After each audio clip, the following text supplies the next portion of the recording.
আসসালামু আলাইকুম ওয়া রাহমাতুল্লাহ।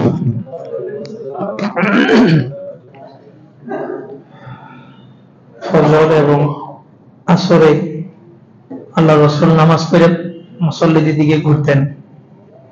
মুসল্লির দিকে ঘুরে বসা এটা সুন্নত। এই কারণে আমরাও নামাজ শেষ করে ফজর এবং আসরে পিছন দিক ঘুরি। কিন্তু আল্লাহ রাসূল কেন ঘুরতেন আমরা এটা জানি না।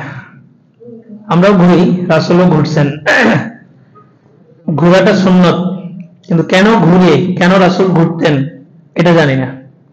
বাকি 3 ওয়াক্ত নামাজে তো ঘোরা হয় না, এই 2 ওয়াক্তে কেন পিছন দিকে ঘুরে মুসল্লিদের দিকে?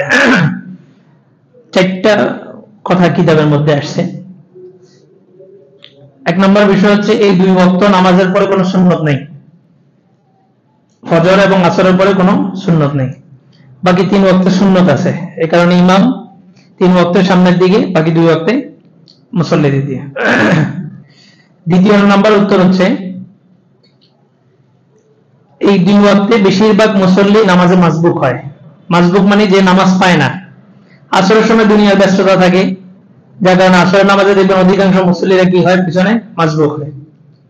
আর ফজরের সময় আমাদের তো মুসল্লি পাওয়া যায় না। আল্লাহ রাসূলের যুগে সাহাবীরা তাহাজ্জুদের আমল করতেন।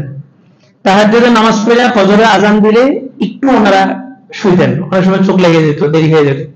এই কারণে আল্লাহ রাসূল ফজরের প্রথম রাকাতে কেরাত লম্বা করতেন, যাতে সবাই ওযু করে আইসা নামাজটা ধরতে পারে।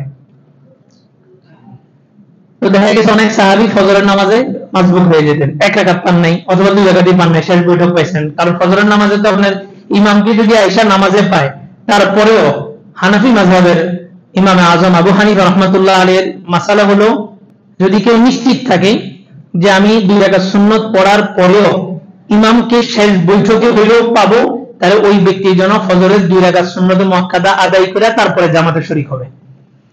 কেন? ফজরের পূর্বে 2 রাকাতের গুরুত্ব বেশি।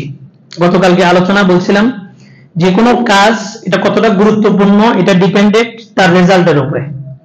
যেই কাজের রেজাল্ট যত দামি, ওই কাজের গুরুত্ব ততটা বেশি। ফজরের 2 রাকাত সুন্নতের দামি কেন? আল্লাহ রাসূল বলেন, রাকাতাই ক্বাবলা সালাতিল ফাজরি খায়রুম মিনাদ দুনিয়া ওয়া মা ফিহা। ফজরের নামাজের পূর্বে 2 রাকাত সুন্নত এটা এত দামি, আল্লাহ রাসূল বলেন খায়রুম মিনাদ দুনিয়া ওয়া মা ফিহা, এই পুরা পৃথিবী এবং পুরা পৃথিবীর ভিতরে যত বস্তু আছে, এটা মসজিদ আছে, মাদ্রাসা আছে, কাবা ঘর, মদিনা, সব কিছুর চাইতে আল্লাহর কাছে বেশি পছন্দনীয়। এই কারণে 2 রাকাতের এত দাম। এই কারণে রাসূল বলছেন, কোন কারণে মিস হয়ে গেল ফজরের 2 রাকাত সুন্নত, তাহলে তুমি সূর্য ওঠার পরে হলো এই 2 রাকাত সুন্নত কি করে নিও, কাজা করে নিও। এটা এতটা গুরুত্ব। এই 2 ওয়াক্তেই আল্লাহ রাসূল পিছন দিকে ঘুরতেন সাহাবীদের দিকে। কেন ঘুরতেন? এই 2 রাকাতে অধিকাংশ মুসল্লিরা কি হইতো, মাসবুক মানে নামাজ পায় নাই, দাঁড়ায় নামাজটা আদায় করত।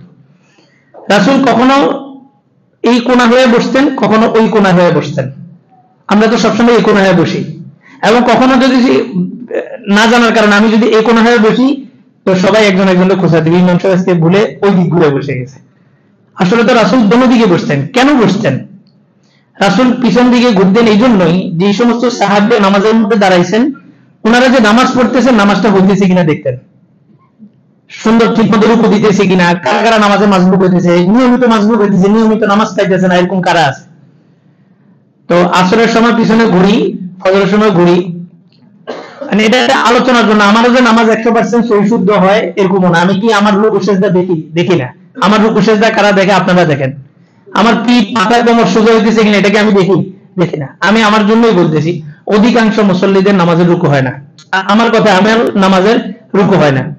এখন নামাজের মস্কটাও করানো দরকার। নামাজের মস্ক হয়েছে যে আমাদের 1 বছর পার হয়ে গেছে, অনেক আগে নামাজের মস্ক হয়েছিল। আবার এদিকে ধারাবাহিক আলোচনা চলতেছে দাওয়াতের। তো একটা জিনিসের আগ্রহ থাকলেই ওই জিনিস নিয়ে আলোচনা করা যায়, ওই জিনিসটা প্রেজেন্টেশন করা যায়। সবাই বিরক্তি, আমি আলোচনা কতক্ষণ করা যায়? সবার একটা আগ্রহ, নামাজের আজান, মাগরিবের আজান শুরু হওয়ার সাথে সাথে সবাই ঘুরে গেছে, সবার একটা আগ্রহ। তো প্রতিদিন এক একটা বিষয়ের উপর আলোচনা করা যায়। তো আল্লাহ রাসূল 2 সময় পিছনে ঘুরতেন, মুসল্লিদের নামাজ দেখতেন। আমাদের অনেকেরই ইমামের যেহেতু রুকু সেজদা ঠিক নেই, মুসল্লিদের কোথা থেকে হবে? এটা মস্ত হওয়া দরকার নামাজের। এটা আগামী শুক্রবার থেকে হোক, যে কোনো একটা সময় থেকে, একটা 2 সপ্তাহ ব্যাপী আমরা একটা নামাজের ট্রেনিং করব। সবাই প্রস্তুত আছেন তো ইনশাআল্লাহ? প্রতিদিন আমরা নামাজের একটা ধারাবাহিক মশক করি। কিভাবে নিয়ত বানতে হয়? জানার নাম জানা নয়, মানার নাম জানা হয়। আপনি এত বছর জানছেন মাথা, পিঠ, কোমর, ওরু, পায়ের গোছা, রান, এই তিনটা রুকুর মধ্যে সোজা থাকতে হবে, এটা সবাই জানেন না? সবাই জানেন, কিন্তু সবার কি হয়? হয় না। এই যে জানার নাম জানা নয়, মানার নাম জানা হয়, এটা প্র্যাকটিস।